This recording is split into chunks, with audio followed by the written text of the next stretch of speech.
ጤና ይስጥልኝ አድማጮቻችን፣ ተመልካቾቻችን እንደምን አላችሁ? እንደምን ሰነበታችሁ? ግርማ ካሳ ነኝ። ይህ ዋሜራ ነው።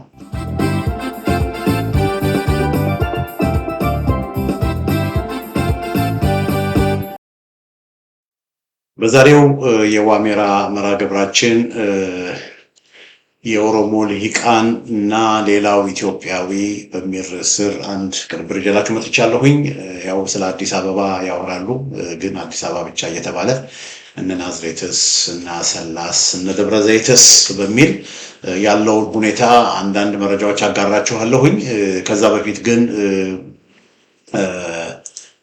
ጋዜጠኛ ኤልያስ መሰረት ያጋራውን አንድ መረጃ ላካፍላችሁ። ጋዜጠኛ መሰረት ሚዲያ ማለት ነው ይፋ ባደረገው በጉራጌ ዞን አበሸንጌ ወረዳ 3 ወጣቶች ፋኖ ናችሁ ተብለው ከመኪና እንዲወርዱ ከተደረጉ በኋላ በአሰቃቂ ሁኔታ መረሸናቸውን ነው እንግዲህ ጋዜጠኛ መሰረት የዘገበው። ኢትዮጵያ እንግዲህ እየመከረችም ነው። ግን ኢትዮጵያ እየመከረች ብቻ ሳይሆን ወገኖች ኢትዮጵያ እየረሸነችም ነው።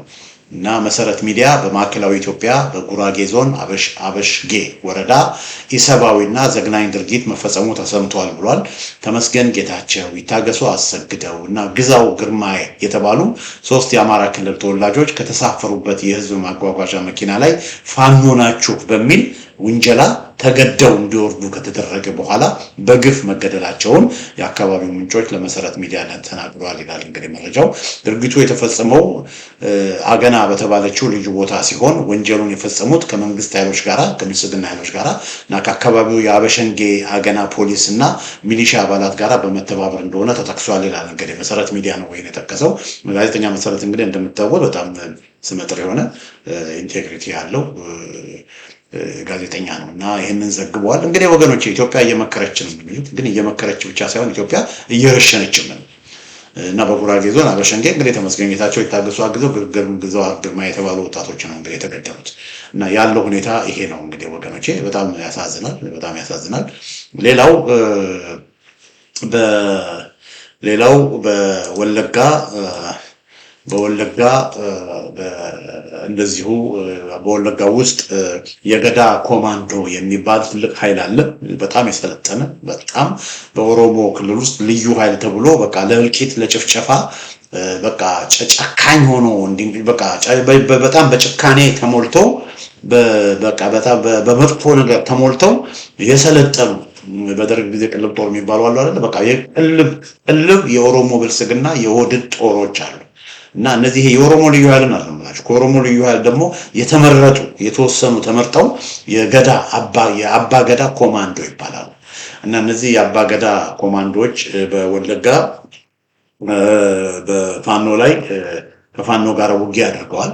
እና ምስራቅ ወለጋ ዞን እዚህ ጋር እንደምታዩት ምስራቅ ወለጋ ዞን ጊዳና አያና ወረዳ፣ ሆሮ ጉድሩ ወለጋ ዞን አቤ ደንጎሮ ወረዳ ላይ ገዳ ኮማንዶ የሚባለው ከፋኖች ጋር ባደረገው ውጊያ በከፍተኛ ሁኔታ መመታቱንና ብዛት ያለው የነፍስ ወከፍና የቡድን መሳሪያ መማረኩን በስፋት እንግዲህ በመገናኛ ሚዲያዎች ተገልጿል። ቪዲዮዎች ሁሉ አሉ።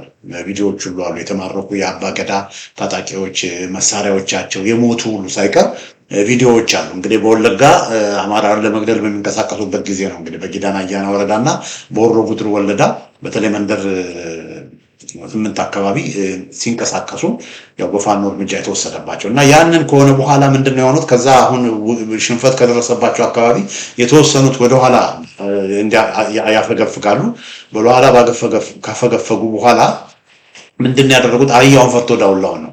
ከፋኖ ጋር ሲገጥሙ ፋኖ ሲመታቸው በከተማ ገብተው በተለይ በአንገር ጉተን አስተዳደር ገብተው ንጹሃን ዜጎችን ሲጨፈጭፉ እንደነበረ መረጃዎች ገልጸዋል ወገኖች። እና ከጠዋት ጀምሮ ነው አንገር ጉተን አስተዳደር ላይ ንጹሃን ወገኖችን ከቤታቸው እየለቀሙ ሲረሽኑ ብዙ የልብስ የጫማና የወርቅ ሱቆችን ሁሉ ሲዘርፉ እንደቆዩ ነው መረጃዎች የሚጠቁሙት። እንግዲህ ይሄ ነው እንግዲህ ግን ይሄ በኦሮሞ ብልጽግና መንግስት በኦህዴድ መንግስት ሰልጥነው ተደራጅተው ህግና ፍትህን ሰላም እናስጠብቃለን በሚል በዛ አካባቢ የተሰማሩ ሰዎች ናቸው። እንግዲህ በዚህ መልኩ አማራውን እየነጠሉ ንጹሃን ዜጎችን በየቤቱ እየገቡ በከተማ ውስጥ ገብተው የሚደፍሩት፣ የሚገሉት፣ የሚረሽኑት እና እንዲህ አይነት ሰዎች ናቸው። በቃ የአብይ አህመድ አገዛዝ የኦሮሞ ብልጽግና በኢትዮጵያ ውስጥ ያሰማራቸው ያሉ ኃይሎች እንዲህ አይነቶች ናቸው። የሚያግት፣ የሚዘርፉ፣ የሚገሉ እና ይሄን ደግሞ ንጹሃን ዜጎች ላይ ነው። በቃ የኦሮሞ ኃይሎች የኦሮሞ ብልጽግና ኃይሎች የኦነግ ኃይሎች ጉልበታቸው ንጹሃን ላይ ነው። ጉልበታቸው ንጹሃን ላይ ነው። they are cowards በሰላም በቤት ገብተው ነፍሰ ጡር ሴት ሆድ መቅደድ፣ እናትና ልጅን በአንድ ቤት ውስጥ አድርጎ ማቃጠል፣ አረጋውያንን መግደል፣ ህፃናትን መግደል፣ ሴቶችን መድፈር ግን ከወንዶቹ ጋር ግጠሙ ሲባሉ ግን የሉ እና በብዙ በአቤደጎርና በተለያየ ቦታ ጉዳት ሲደርስባቸው ጊዜ እንዲህ አይነት ወንጀል እንግዲህ እየፈጸሙ እና ይሄ ሁሉ እንግዲህ የምናየው በኦሮሞ ኃይሎች በኦሮሞ ፖለቲከኞች በኦሮሞ ክልል ውስጥ እየተፈጸመ ያለውን ግፍና ሰቆቃ ነው እንግዲህ የምናየው እና ይሄ ወዴት እንደሚያደርሳቸው እግዚአብሔር ያውቃል። ይሄን ብዬ እስቲ አንድ ክሊፕ ላሰማችሁ። ኢንተረስቲንግ ክሊፕ ነው። ጀዋር መሐመድ ከጥቂት ዓመታት በፊት አዲስ አበባ እያለ ያኔ በጣም ሀት የነበረ ጊዜ በጣም ያኔ የተናገረውን ነገር ነው ማሳያችሁ።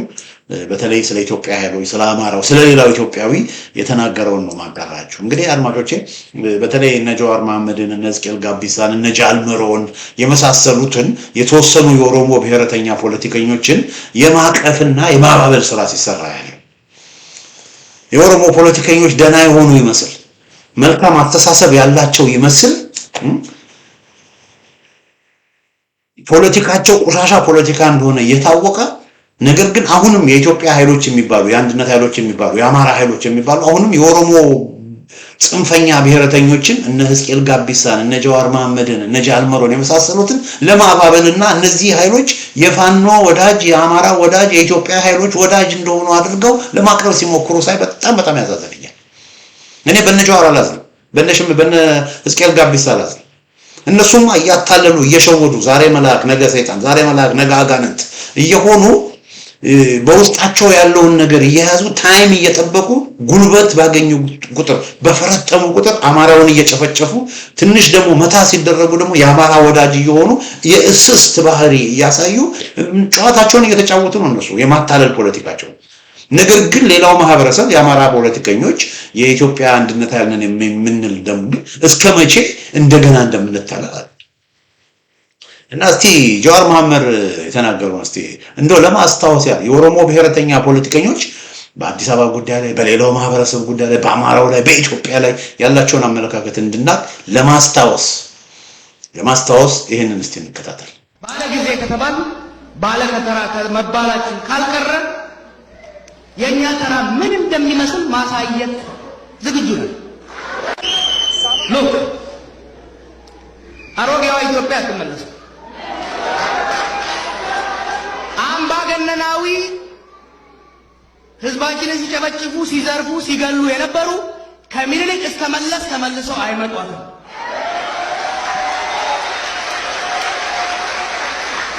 የዘራፊዎች፣ የአፋኞች፣ የገዳዮች ስርዓት ከነፍጠኛው እስከ ወያኔው ተመልሰው ኢትዮጵያ ላይ አይነግሷትም። አሁን ችግራችንን ልንገረው። ኢትዮጵያ እያለ አንድነት እያለ ለሚለፍፈው ቡድን ሄደን የምናናግረው የምንደራደርበት ድርጅትና ግለሰብ እንኳን የሌለበት የተዘበራረቀ የተበታተነ ኃይል እነሱ እንዲህ ናቸው ወገኖቼ፣ እነሱ እንዲህ ናቸው። ሌላውን ኢትዮጵያዊ እንደ ጠላት የሚያወራል እና የሚኒሊክ ኢትዮጵያ የወያኔ ኢትዮጵያ አትመጣም ብዬ ነው። ዶክተር ሚኒሊክ እኮ ፈረደባቸው እኮ ፈጣሪ ፈረደባቸው።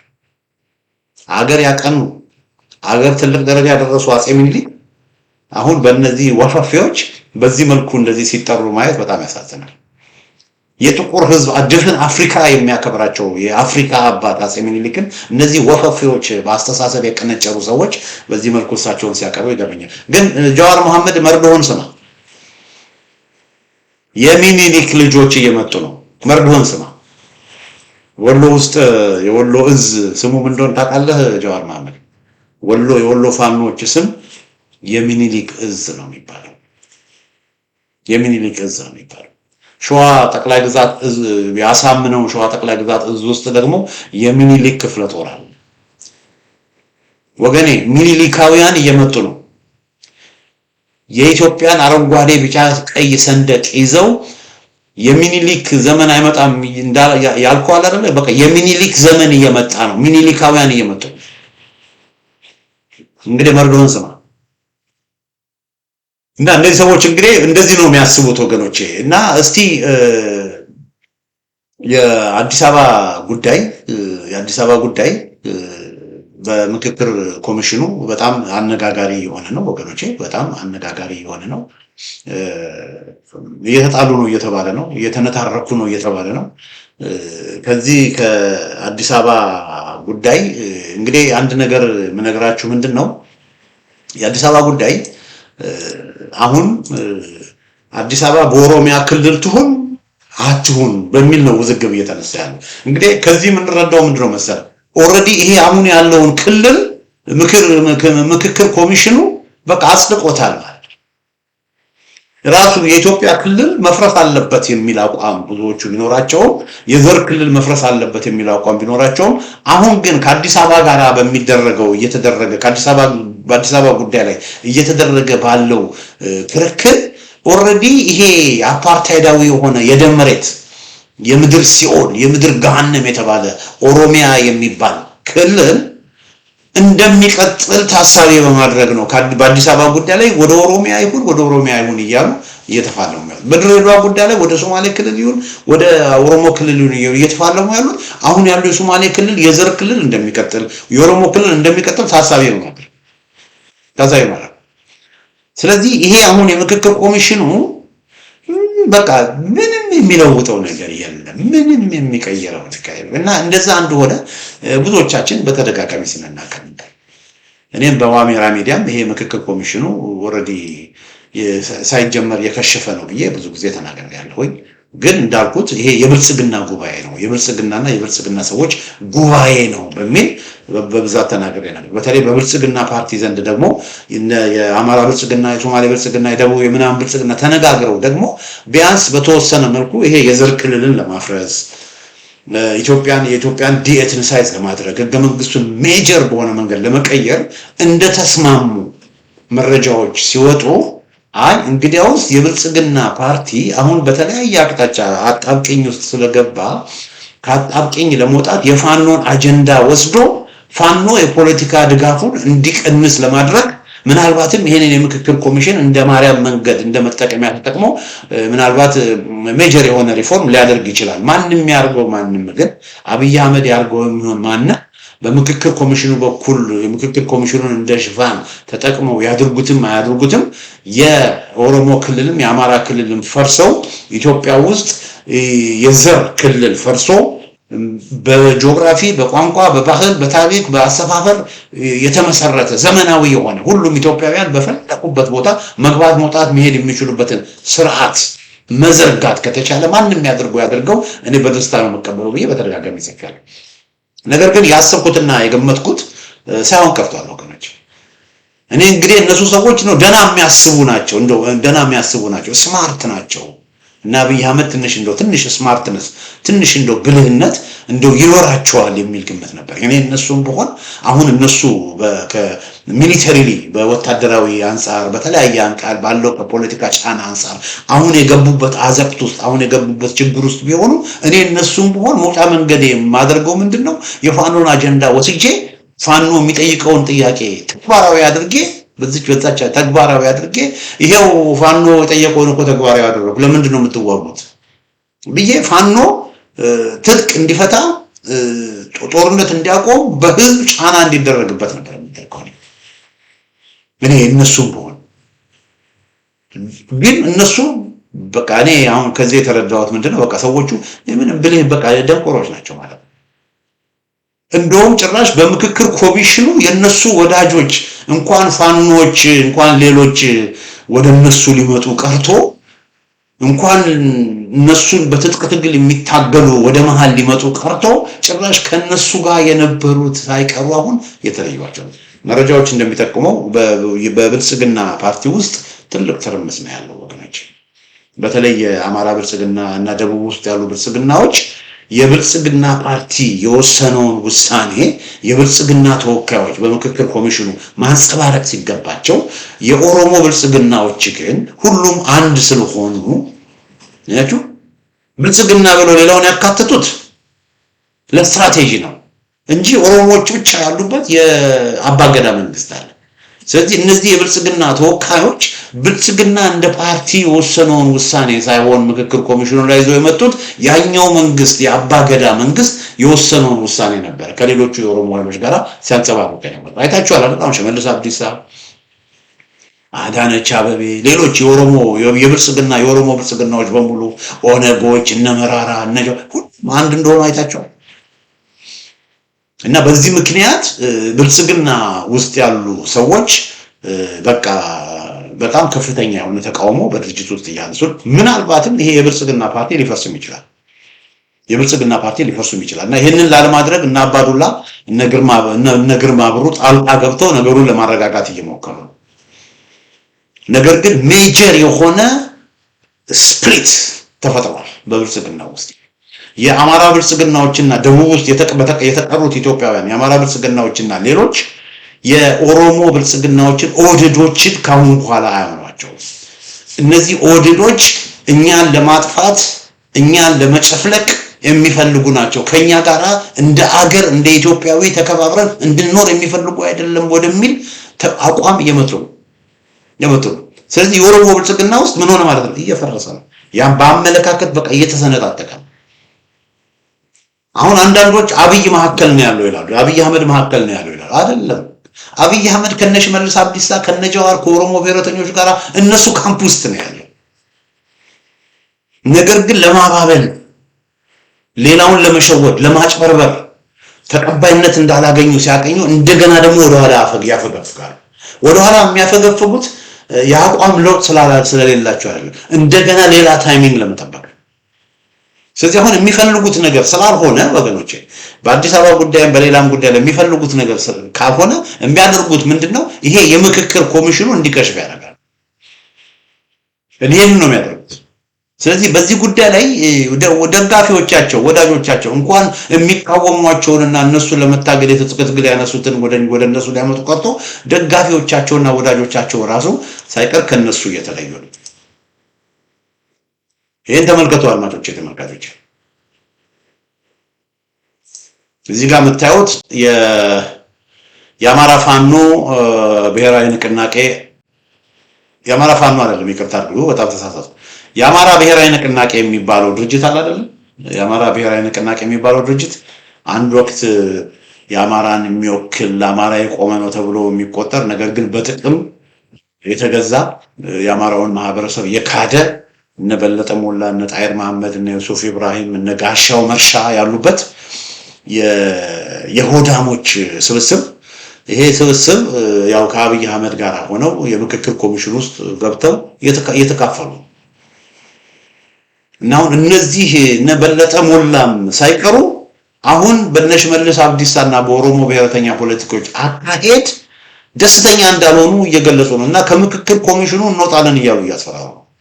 እና ይሄ እዚህ ጋር የምታዩት ካወጡት መግለጫ የተቀነጨበው ነው የምነግራችሁ። ላንብብላችሁ። ምን ይላል? የምክክርን መርህ የሚያዳክሙ አሰራሮችን አበክረን የምንቃወመው ምክክሩ እንዲፈርስ ሳይሆን እውነተኛ ዓላማውን እንዲመታና ታሪካዊ ስኬት እንዲያስመዘግብ ጽኑ ፍላጎት ስላለ ነው ይላሉ። እነዚህ ሰዎች እንግዲህ በከሸፈው ምክክር ያው የግድ የምክክሩ አካል መሆን ስላለባቸው የሥርዓቱ ተጠቃሚ ስለሆኑ የግዴታ የምክክሩ አካልም ምክክሩን እንደመደገፍ አድርጎ እዚህ ጋር ያቀርባሉ። እና እኛ የሆነው የምክክር ፖለቲካ ውጤት ለማሳካት ምንድነው የሚለው ስኬት እንዲያመዝ ምንድነው እውነተኛ ዓላማውን እንዲመታና ታሪካዊ ስኬት እንዲያስመዘግብ ጽኑ ፍላጎት ስላለን ነው ይላሉ።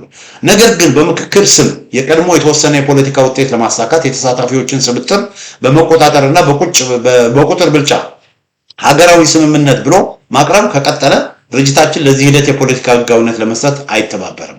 ስለዚህ በእነዚህ በምክክር ኮሚሽን ውስጥ በኦሮሞ ብልጽግናዎች በኦሮሞ ኃይሎች እየተደረገ ያለውን ዳንኪራ አንቀበልም ነው የሚለው አብን።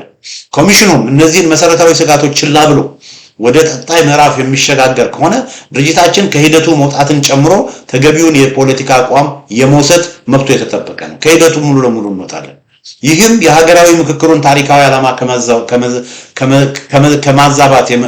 ከመዛባት የመጠበቅ ኃላፊነት ስላለብን ለበጎ ዓላማ ሲባል የምንወስደው እርምጃ ይሆናል። ክቡራን ኮሚሽነሮች ብሎ ለኮሚሽነሮቹም አብን መልእክት አስተላልፎ ለነ መስፍናሪያ ነገሮችን የመቀየር አቅም ያላቸው ይመስል እነ መስፍናሪያ ገለልተኛና ኢንዲፔንደንት የሆኑ ይመስል ማለት ነው። አያስቅም? አይገርምም? አሁን በለጠ ሞላ መስፍናሪያ በአብይ ትዕዛዝ እንደሚሰራ እያወቀ አሁን እንደዚህ አይነት መግለጫ የሚያወጣው በህዝብ እንዲወደድ ፈልጎ ነው። እና ለክቡራን ኮሚሽነሮች ይላል ክቡራን ኮሚሽነሮች ይህ ጉዳይ ከአሁኑ የፖለቲካ ቅስፈት በላይ የሚሄድ ታሪካዊ ኃላፊነት ነው። ኢትዮጵያ የአንድ ወገን የበላይነትን በሌላው ላይ በመጫን የሚፈቱ የፖለቲካ ችግሮች ያስከፈሏትን ውድ ዋጋ አይተናል። ሀገራችን የምትፈልገው በምክክር ስም የተሸፈነ በሌሎች ኢትዮጵያውያን ጉዳትና ኪሳራ ላይ የተመሰረተ የአንድ ወገን የፖለቲካ ትርፍ ማጋበስን ሳይሆን ህዝቦቿ በአንድነት ሊኖሩባት የሚያስችልን ዘላቂና የፖለቲካ መፍትሄ ነው። ስለሆነም ኮሚሽኑ የተነሱትን ስጋቶች በቸልታ ከማለፍ ይልቅ ቆም ብሎ ሂደቱን እንዲመረምር እንዲያስተካክል የሁሉም ኢትዮጵያውያን እምነት የሚመልስበትን ሁኔታ እንዲፈጥር እንዲሁም እውነተኛውን ሀገራዊ ምክክር እንዲመርጥ ድርጅታችን ለመጨረሻ ጊዜ በጥብቅ ይጠይቃል ብሎ የነበለጠ ሞላ አብን መግለጫ አውጥቷል። አድማጮቻችን ተመልካቾቻችን እና ይሄ ጥሩ መግለጫ ነው። ግን መጀመሪያውኑ እዛ ምክክር ኮሚሽን ውስጥ ምን አስገባቸው? እንደዚህ እንደሚሆን ሳያውቁ ቀርተው ነው እንዴ? አልተነገራቸውም እንዴ? ይሄ ምክክር ኮሚሽኑ የብልጽግና ኮሚሽን ነው፣ የውሸት ኮሚሽን ነው። የነ አብይ አህመድን የነ ሽመልስ አብዲሳን የአባገዳውን መንግስት ፍላጎት በምክክር ስም በህዝብ ላይ ለመጫን የተደረገ የውሸት ምክክር ነው። ይሄ ምክክር የተደረገ ነበለጠ ሞላና ጣይር በዚህ በምክክር ውስጥ ሆነው የዘረኛው አገዛዝ በጎንደር፣ በወሎ፣ በሸዋ፣ በጎጃም፣ በወለጋ በአማራው ማህበረሰብ ላይ እነዚህ ሰዎች ወክለነዋል፣ ቆመንለታል፣ እንታገለታለን የሚሉትን የአማራ ማህበረሰብ በድሮን እየጨፈጨፉ ነው፣ ዜጎችን እየረሸኑ ነው። ይሄን አልሰሙም እንዴ? በጦርነት ውስጥ የሚደረግ ምክክር የውሸት ምክክር ነው ተብሎ አልተነገራቸውም እንዴ? ሌላው ቢቀር የቀድሞ የሥራ ባልደረባቸው የቀድሞ የነሱ የአፋብን መሪ ተብሳቢ የነበረው ዶክተር ደሳለኝ ጫኔ በፓርላማ የተናገረውን አልሰሙም? በጦርነት ውስጥ ተደርጎ የሚደረግ ምክክር ምን አይነት ምክክር ነው ብሎ በፓርላማ መጀመሪያ መሰራት ያለበት ጦርነት እንዲቆም ማድረግ ነው ብሎ ሲናገር አልሰሙም እንዴ? እና አሁን ተንቀልቅለው ሄደው እዛ የብልጽግና ምንድነው ቲፎዞ ሆነው በምክክር ኮሚሽን ውስጥ ተቀምጠው አሁን ራሳቸውን ለማዳን ተቃውመው ነበር ለመባል አልተስማሙም ነበር ለመባል እቺን ብታቂ ወረቀት ይጽፋሉ። ይሄ በጣም ያሳፍራል። በነገራችን ላይ እኛ ከሂደቱ ልንወጣ እንወጣለን ብለው ያስፈራራሉ እንጂ አይወጡም። ተንገራችሁ በለጠ ሞላ አይወጣም። በለጠ ሞላ አብይ አህመድን ተላልፎ ከአብይ አህመድ ፈቃድ ውጪ ሆኖ ጣይር መሐመድ ከአዳነች አበቤ ፈቃድ ውጪ ሆኖ ጋሻው መርሻ ከነ አብይ ፈቃድ ውጪ ከወድዶች ፈቃድ ውጪ አይወጣም ከዚህ ከምክክሩ ኮሚሽን። ጋሻው መርሻ እኮ የፖስታ ቤት ምናምን ኃላፊ ዝም ብሎ ስራ የነበረው ሰው እኮ ነው። አሁን ቤት ተሰጥቶት ምናምን ተሰጥቶት ይሄ ስሙ ሁሉ አብጦ እየኖረ ያለ ሰው ነው። እንደዛ የተመቻቸ ሰው አሁን ከአብይ አህመድ ፈቃድ ዘለፍ ካለ ዋጋውን ነው የሚያገኝ። የተሰጠውን ነገር በሙሉ ነው የሚወሰድበት፣ ባዶውን ነው የሚቀረው። የት ሊገባ ነው? ወደ ሀገሩ ወደ እስቴ ሊሄድ ነው፣ ወደ እስቴ መካነ ኢየሱስ ሊሄድ ነው። እዛስ ማን ይቀበለዋል? ስለዚህ መሄጃ የለውም። ጣይር መሐመድ መሄጃ የለውም። የት ነው የሚሄደው ጣይር መሐመድ? ከኦህዴድ ፈቃድ ውጪ ከሆነ አዲስ አበባ መኖር አይችልም። ስለዚህ ምንም ምርጫ የለውም። እንደውም ቡር ይላሉ እንጂ ከምክክር ኮሚሽኑ አይወጡም። በለጠ ሞላም እንደዚሁ ከምክክር ኮሚሽኑ አይወጣም። ስለዚህ ይሄ ለነገ ግን ይሄን የማቀርብላችሁ ምን ያህል ግን የኦሮሞ ብልጽግናዎች ምን ያህል ከነሱ ጋር ያሉ ሰዎችም ራሱ ምን ያህል በቃ ነርቨስ እየሆኑ እንደሆነ ነው ከዚህ የምናየው ወገኖች። እና ይሄ የምክክር ኮሚሽኑ በብዙ መልኩ አድማጮቻችን፣ ተመልካቾቻችን እየከሸፈ የመጣበት ሁኔታ ነው ያለው። ይህም ብዬ አንድ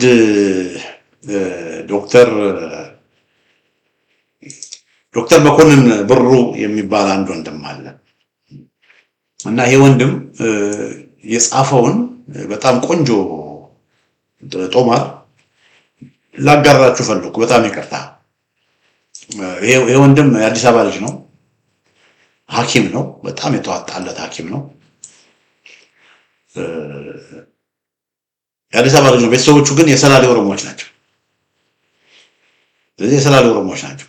ስለዚህ አሁን ባለው ኦሮሞ ነው ማለት ትችላላችሁ። ግን የአዲስ አበባ ልጅ ነው።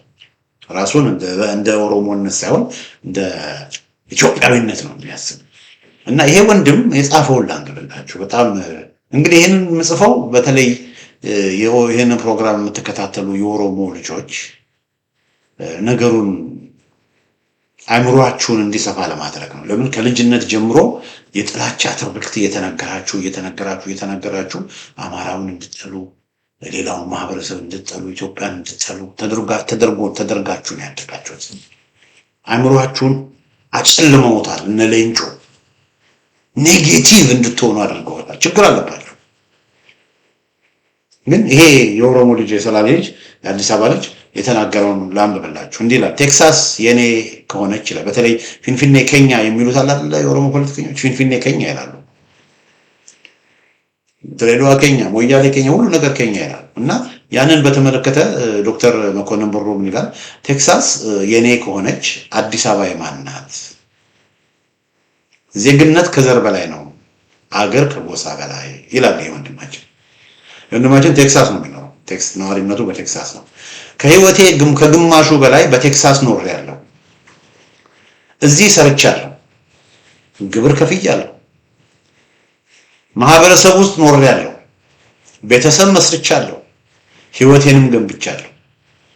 ዛሬ ቴክሳስ ለኔ በካርታ ላይ ያለች ግዛት ብቻ አይደለችም፣ ቤቴ ናት። ቴክሳስ ማለት የአሜሪካ ሀገር ውስጥ ያለ አንድ ክፍለ ሀገር ነው።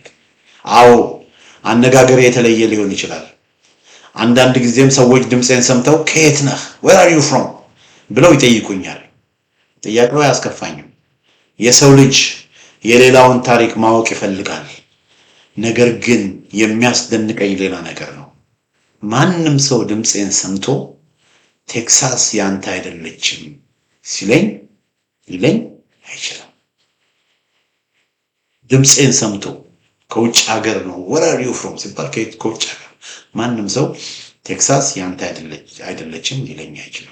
እኔም አሜሪካን ሀገር ከ34 ዓመት በላይ ኖሬያለሁ። አክሰንቴን አይተው where are you from ይሉኛል። ግን ማንም አባትህ ሰላሌ፣ ሸዋ፣ ኢትዮጵያ፣ አፍሪካ እንጂ እዚህ አልተወለደም። ማንም አባትህ ሰላሌ፣ ሸዋ፣ ኢትዮጵያ፣ አፍሪካ እንጂ እዚህ አልተወለደም። ስለዚህ እዚህ እኩል መብት የለህም ብሎ የዜግነቴን ዋጋ ሊቀንስ አይችልም። በህግ ፊት እኔ ከሌሎች ቴክሳሳውያን እኩል ነኝ።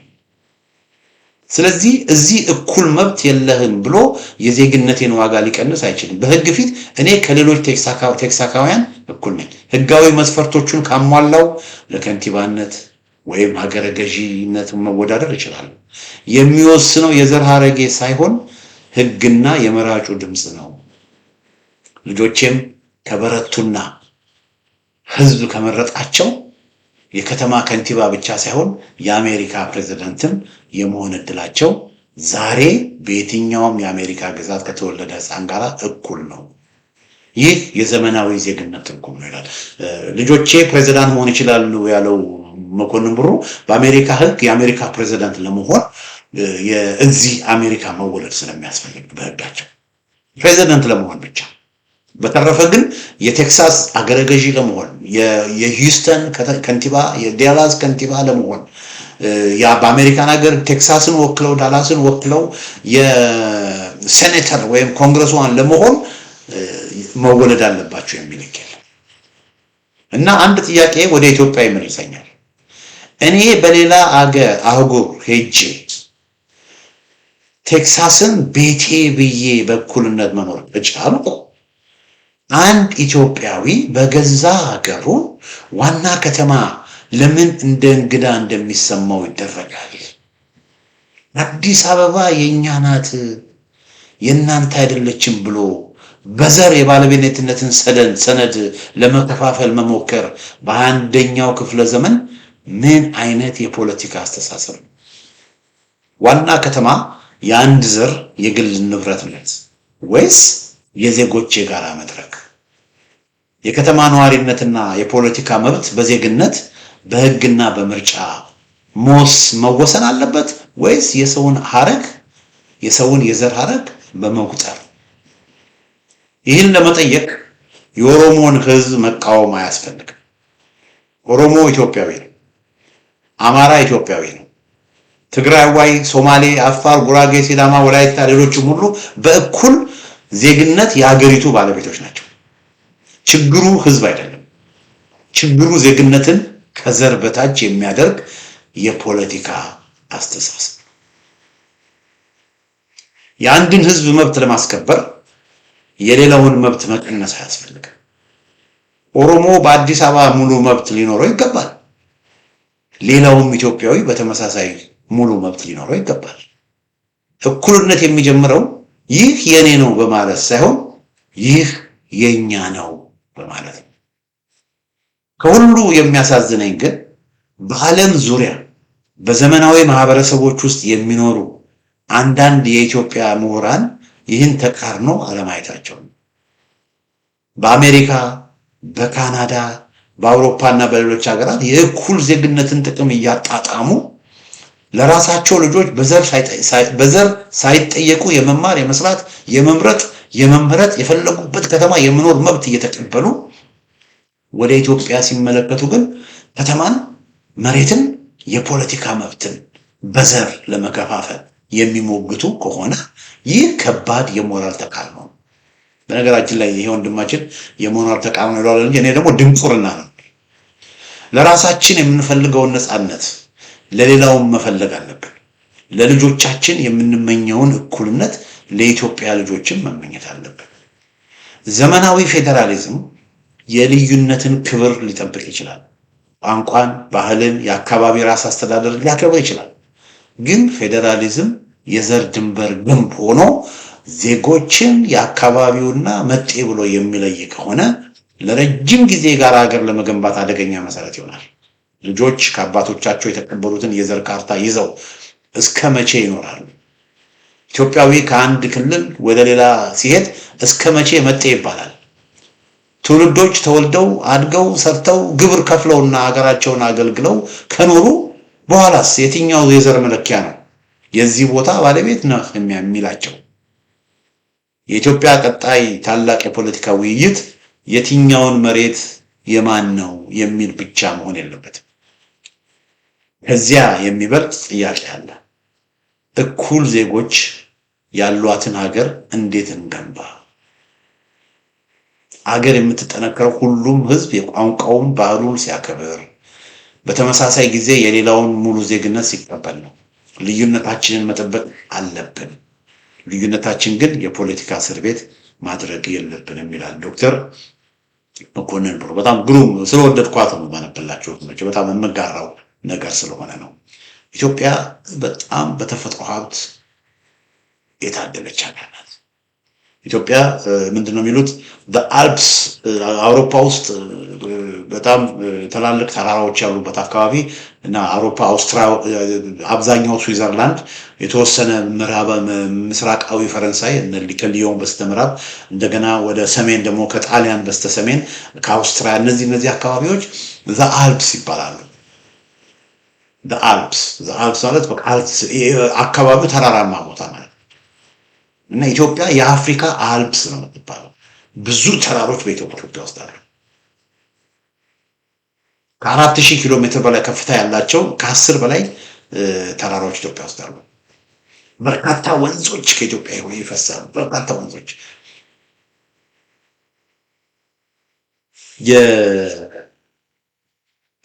በአዋሽ ወንዝ ብቻ የአዋሽ ወንዝን እንደ መስኖ በመጠቀም አፋር ክልል የሚባለው ብቻ በመስኖ የስንዴ እርሻ ቢደረግ አንድ አዋቂ ሰው ሲነግረኝ ከአፋር ክልል ብቻ የሚመረት ስንዴ በመስኖ ከዝናብ ሳይሆን ከመስኖ ከዚህ ከአዋሽ እንግዲህ ከተለያየ አቅጣጫ ከመንዝም ከወሎም ወደ አዋሽ የሚገባ ውሃ አለ እና ያ ሁሉ እንደገና ደግሞ ከአዲስ አበባ ከምናምን ሁሉ ወደ አዋሽ ነው የሚሉት እና ይሄንን የአዋሽ ወንዝ በጣም በጥሩ ሁኔታ ፕሮፌሽናል በሆነ ሁኔታ ማኔጅ አድርገን በአፋር ክልል ብቻ ዘመናዊ እርሻዎች በብዛት ቢደረጉ በመስኖ ብቻ ከዛ የሚመጣው ስንዴ አንድ ወንድም ሲነግረኝ አዋቂ ሲነግረኝ ሙሉ አፋርን ሙሉ ትግራይን ሙሉ መቀሌን ለአንድ ዓመት ይመግባል። እንግዲህ እነ ጎጃምን እርሷቸው መሬቶቻቸው ወተት ነው የሚባሉትን ቦታዎች እነ ጎጃምን እነ ወለጋን እርሷቸው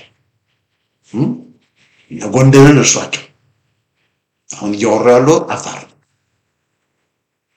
እንግዲህ ተመልከቱ። አፋር ብቻ ይሄን ያህል ማምረት ከቻለች ሌሎቹንም ደግሞ ብቃት ባለው መንገድ በፍቅር ብንሰራ ሀገራችን የትናያለች እኛ ኢትዮጵያውያን ኢትዮጵያ ዜጎቿ ከሚሸሹባት ሳይሆን በተለያየ መንገድ በዓለም ዙሪያ በሙሉ የተበተኑ ልጆቿ እንደገና ልጆቻቸው በሌላ ሀገር የተወለዱ ልጆቻቸው ሙሉ ወደ ኢትዮጵያ የሚመለሱበት ሀገር መመስረት እንችል ነበር። ፍቅር ግን ያስፈልጋል። ፍቅር ያስፈልጋል። ሀገር የምትገነባው በፍቅር ነው። ይሄ የትግሬ መሬት፣ የአማራ መሬት፣ የኦሮሞ መሬት የሚለው የፍቅር ፖለቲካ አይደለም፣ የዘር ፖለቲካ። የፊንፊኔ የኦሮሞ ነው፣ እንትን የኦሮሞ ነው፣ እንትና እንትን ነው፣ ወልቃይት የትግሬ ነው፣ ወልቃይት የአማራ ነው። ይሄ የዘር ፖለቲካ ነው። የኛና የናንተ የሚል ፖለቲካ የጥላቻ ፖለቲካ ነው። ኢትዮጵያ እንድታድግ ከተፈለገ የፍቅር ፖለቲካ ያስፈልጋል። ይሄ አሁን ያለው የፖለቲካ ስርዓት የአጋንንት ስርዓት ነው፣ የዘር ስርዓት ነው፣ የጥላቻ ስርዓት ነው። ወገኖች አገር ልታድግ የምትችለው በፍቅር ነው እና የኦሮሞ ፖለቲከኞች እያራመዱት ያለው ፖለቲካ የአጋንንት ፖለቲካ ነው አለ። የአጋንንት ፖለቲካ ነው፣ የጥላቻ ፖለቲካ ነው።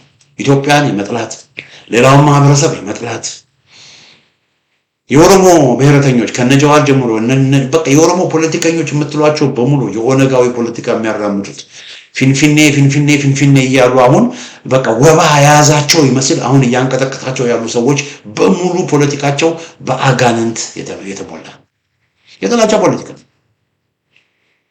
ይሄ የኛ ነው፣ ይሄ እናንተ አይደለም የሚለው በራሱ ጥላቻ ነው። ግን ወንድማችን እንዳለው የሚያስፈልገን ምንድነው? ይሄ ያንተ ይሄ የኛ ሳይሆን ሁሉም የኛ። አዲስ አበባ የሁላችን ናት። ኢትዮጵያ የሁላችን ናት። የትግሬው መሬት ሁሉም ኢትዮጵያ የትግሬ መሬት ነው። ሁሉም ኢትዮጵያ የኦሮሞ መሬት ነው። ሁሉም ኢትዮጵያ የአማራ መሬት ነው። ኦሮምኛ ቋንቋ የኦሮሞ ቋንቋ አይደለም። ኦሮምኛ ቋንቋ የሁሉም ኢትዮጵያውያን ቋንቋ ነው። ትግርኛ ቋንቋ የሁሉም ኢትዮጵያውያን ቋንቋ ነው። አማርኛ በቃ ኢትዮጵያ ውስጥ ያሉ ቋንቋዎች በሙሉ የሁላችንም ናቸው። የሁላችንም ናቸው። እንደዚህ አይነት ስሜት ሲመጣ ወገኖቼ፣ እንደዚህ አይነት ስሜት ሲመጣ ሁሉንም ቋንቋዎች በማክበር በሁሉም ቋንቋዎች አገልግሎት በመስጠት እንደ አስፈላጊነቱ ደግሞ የሰዎችን አሰፋፈር በማየት የሰዎችን አሰፋፈር በማምጣት ለምሳሌ ኦሮምኛ ብቻ በብዛት ያለበት አካባቢ ከሆነ 95% ኦሮሞዎች ከሆኑ እዛ አካባቢ በኦሮምኛ ይሆናል። ግን ከኦሮሞዎች ጋር በተጨማሪ ሌሎችም ካሉ ደግሞ ሌሎች ቋንቋዎችም እንደዚሁ ይቀላቀሉና ሁሉም መብቱን ያከብራል። እዚህ ጋር እንደምታዩት ታላችሁ አሁን እዚህ ጋር በቀይ በምናምን ያሉት ሌሎች ኦሮሞ ያልሆኑ ያሉበት አካባቢ እና ግን ይሄ ሁሉ ምንድነው የሚለው ሁሉ ነገር በኦሮሞ ካለ ኦሮሞ ሌላ ነገር ማየት አንፈልግም ብለው እነዚህ የጥላቻ ፖለቲካ አራማጆች ኦሮሞ ክልል ውስጥ ኦሮምኛ ብቻ እንዲሆን ያደረጉት ናዝሬት ከተማ ሁሉ ሳይቀር ማለት 80% ነዋሪው አማርኛ ተናጋሪ ሆኖ ናዝሬት ከተማ ቀበሌ ስትሄዱ ፖሊስ ጣቢያ ስትሄዱ ፍርድ ቤት ስትሄዱ በኦሮምኛ ነው። አይገርማችሁ? ይሄ ጥላቻ ነው እና የሚያዋጣው ለሀገራችን የሚያዋጣው አድማጮቻችን ተመልካቾቻችን ፍቅር የፍቅር ፖለቲካ ነው የሚያዋጣው። አስቴር አወቀ አንድ ያቀነቀነችው ነበረ መዝሙር ነው አንድ አርገን የሚል እሱን ረስቼዋለሁ። ግጥሙ ካስታወቅኩት ምንድነው የሚለው ድሮ መች ነበረ በእነ አባብዬ ቤት ዘር ቆጥሮ ጎረቤት ድሮ መች ነበረ ዘር ቆጥሮ ጎረቤት በእነ አባብዬ ቤት እድር ማህበሩ ሲያሰባስባቸው መች ይጠየቅ ነበር የዘር ሐረጋቸው። እድር ማህበሩ ሲያሰባስባቸው መች ይጠየቅ ነበር የዘር ሐረጋቸው።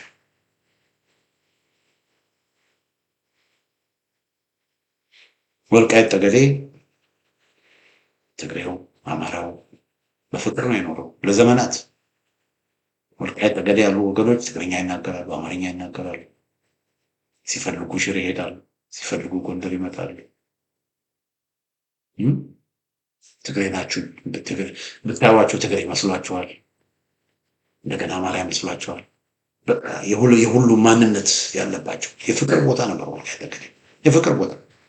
ሲፈልጉ በአማርኛ ይጨፍራሉ፣ ሲፈልጉ በትግርኛ ይጨፍራሉ። የትግሬ ነገር የአማራ ነገር አያወዛግብም ነበር። አያችሁ? አሁን ግን የትግሬ መሬት የአማራ መሬት የሚል መጣና ነው። እዛ ነገሌ ቦረና አካባቢ የጋሪ ማህበረሰብ የሚባላል። የጋሪ ማህበረሰብ ማለት በዚህ በኩል ስታያቸው ኦሮሞዎች ናቸው፣ በዚህ በኩል ስታያቸው ሶማሌ ናቸው። ሶማሌነትን የሚታይባቸዋል፣ ኦሮሞነትን የሚታይባቸዋል። በቃ ኦሮሞም ናቸው ሶማሌም ናቸው። ለምን? ከኦሮሞና ሶማሌ የተደባለቀበት አካባቢ ስለሆነ እዛ በቃ ኦሮሞ ናቸው ሶማሌም ናቸው። እዛ ባቢሌ ጉርሱም ያሉትም እንደዚሁ በቃ አንዳንድ ስትዋቸው ኦሮሞ ይመስላቸዋል፣ አንዳንድ ስትዋቸው ደግሞ ሶማሌ ይመስላቸዋል። አነጋገራቸውም እንደዚህ ነው። ኦሮምኛም ሶማሌኛም ይናገራል። አሁን የሶማሌ መሬት የኦሮሞ መሬት ባሉና ከዛ በቃ እነዚህ የማህበረሰብ ምን ይሆኑ? በቃ ኦሮሞም ናቸው ሶማሌም ናቸው ምን ይሆኑ? በፊት እነዚህ ማህበረሰብ የሚኖርባቸው አካባቢዎች በብዛት እና አህመድ ሺዴ ማለት ነው በብዛት ኦሮሞ ክልል ውስጥ ነበር። ኦሮሞ ነበር። አህመድ ሺዴ በነገራችን ላይ ኦፒዲዮ ነበር። ኦሮሞ ነበርኩ ነው ኦሮሞ ነኝ ነበር የሚለው። በኋላ ሲያዩ እዛ አካባቢ ያሉ ሰዎች ሲያዩ ኦሮሞ ነን ብለው ኦሮሞ ሆነው ኦሮሞ ክልል ውስጥ ሆነው ቆይተው የነበረ ቢሆንም ምን ሆነ? ከዛ በኋላ ያው ከአምቦ የመጡ ከወለጋ የመጡ ጋር ሲያዩ የበለጠ ኮመናሊቲ መግባባት የሚችሉት ከወለጋና አርሲ ሌላ ቦታ ካለው ይልቅ መግባባት የሚችሉት ከማን ጋር ነው? ከሶማሌው ጋር። ስለዚህ ምን አሉ መሰላችሁ? እኛ ኦሮሞ አይደለም ሶማሌ ነን። ኦሮሞ ነን ብለው ነበር እና አህመድ ሺዴ። በኋላ ግን እኛ ኦሮሞ አይደለም ሶማሌ ነን። ስለዚህ ወደ ሶማሌ አሁን የኦሮሞ ፖለቲከኞች አንዱ እንግዲህ ከሶማሌዎች ጋር የሚያጣላቸው እነዚህ ሶማሌ ነን ብለው ወደ ሶማሌ ክልል የገቡ ሶማሌ አይደሉም ኦሮሞ ናቸው፣ ወደ ኦሮሞ ክልል መምጣት አለባቸው የሚገርማቸው። ምን አለ ሶማሌም ባይሆኑ ኦሮሞም ባይሆኑ የኦሮሞ ክልል ሶማሌ ክልል የሚለው ቀርቶ እዛ አካባቢ ያለውን ማህበረሰብ ነገሌ ቦረና ተብሎ ምን አለ እንደ ሶማሌነትንም እያሳየ ኦሮሞነትንም እያሳየ ሁለቱንም እያሳየ ምን አለ በፍቅር ቢኖር። ለምን ሶማሌ ወይ ኦሮሞ ተብሎ እንዲመርጥ ይደረጋል? እና ይሄ ነው እንግዲህ ያባሉት ተመልካቾች። እና ኢትዮጵያ የሚያዋጣት ፍቅር እና የአዲስ አበባ ጉዳይ አይደለም። የአዲስ አበባ ጉዳይ አንደኛ የተወሳሰበ ጉዳይ፣ ሁለተኛ ናዝሬትም፣ አሰላም፣ ደብረ ዘይትም፣ ሞጆም፣ ሸኖም፣ ፍቺም በጣም ብዙ ናቸው አማራ በብዛት የሚኖርባቸው አካባቢዎች። ስለዚህ የአዲስ አበባን ጉዳይ ብቻ በመፍታት የሚፈታ ነገር የለም። በተለይ አንዳንድ የአማራ ፖለቲከኞች የአዲስ አበባ ጉዳይ ላይ ብቻ ይዘው ሌላውን ኦሮሞ ክልል ውስጥ ያለውን አማራ በብዛት የሚኖርበትን አካባቢ እኮ በቃ ባሌ ዲንሾና ወለጋ አንፊሎ የሆነ ይመስል እኮ ረስተውታል። ኦሮሞ ክልል መፍረስ አለበት ተብሎ ሲጠይቁ አይሰማም። ኦሮሞ ክልል መፍረስ አለበት ወገኖች። ኦሮሞ ክልል የምድር ገሃነም የምድር ሲኦል የሆነ ክልል ነው። የጥላቻ ክልል ነው። በጥላቻ የተመሰረተ ክልል ነው። ኦሮሞ ክልል መፍረስ አለበት። አማራ ክልል መፍረስ አለበት። የኦሮሞ መሬት የአማራ መሬት የሚባል ነገር ቆሻሻ ኮተት ፖለቲካ መጥፋት አለበት እና ያንን ነው መታገል ያለ። አለበለዚያ የጥላቻ መንፈስ፣ የአጋንንት መንፈስ፣ የዘረኝነት መንፈስ፣ ትግሬ፣ ኦሮሞ፣ አማራ የሚል መንፈስ ኢትዮጵያ ውስጥ ከቀጠለ ሀገር አትኖርም። አንድ ጊዜ አብይ አህመድ በፓርላማ አለ፣ ሰውን ለማታለል ነው አብይ አህመድ ያለ፣ በውስጡ የአጋንንት መንፈስ ያለበት ነው። ግን ምን አለ? ትግሬ፣ ኦሮሞ፣ አማራ መባባል ያተረፈልን እከክ ነው አለ። እውነቱን እኮ ግን ያን ያለው እኛን ለማማለል ነው። አያችሁ፣ ለማታለል ብሎ ነው ያን ነገር እንጂ ዲፕዳውን የአባገዳ ስርዓት በኢትዮጵያ ውስጥ እንዲኖር የሚፈልግ ሰው በዚህ በኩል እነ ሽመልስ አብዲሳን እየላከ እነ ሌሎቹን እየላከ በዚህ በኩል ደግሞ በቃ የሌላው ወዳጅ መስሎ ለመሰማት እየሞከረ ማለት ነው። እና ያለው ነገር ይሄ ነው እንግዲህ ወገኖቼ። እንግዲህ ለዛሬ ያዘጋጀው ዝግጅቴን ይመስላል። በሌላ ጊዜ በተመሳሳይ ፕሮግራም እስከምንገናኝ ደህና ሁኑ።